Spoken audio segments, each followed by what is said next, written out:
Kadis Pertanian Tanaman Pangan dan Hortikultura Kota Denpasar Gede Ambara Putra mengungkapkan laju alih fungsi lahan pertanian sepanjang 2015 mencapai 20 hektar dari 2.509 luas lahan.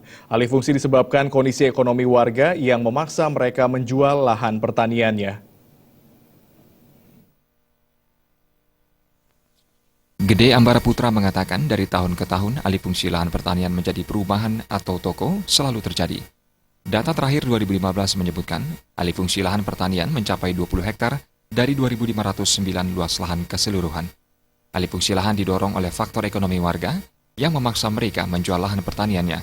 Selama ini, Dinas Pertanian Tanaman Pangan dan Hortikultura telah melakukan berbagai upaya untuk menekan alih fungsi lahan, seperti membebaskan petani dari beban pajak bumi dan bangunan, serta memberikan bantuan sarana prasarana pertanian.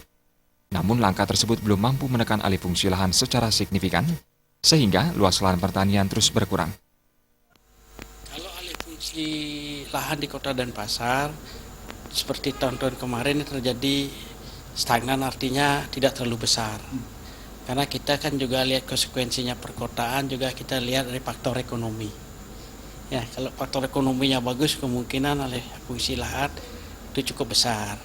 Nah, untuk tahun 2015 kita memang mengalami alih fungsi lahan kurang lebih 20 hektar. Dari jumlah kita punya luas lahan 2.509 hektar.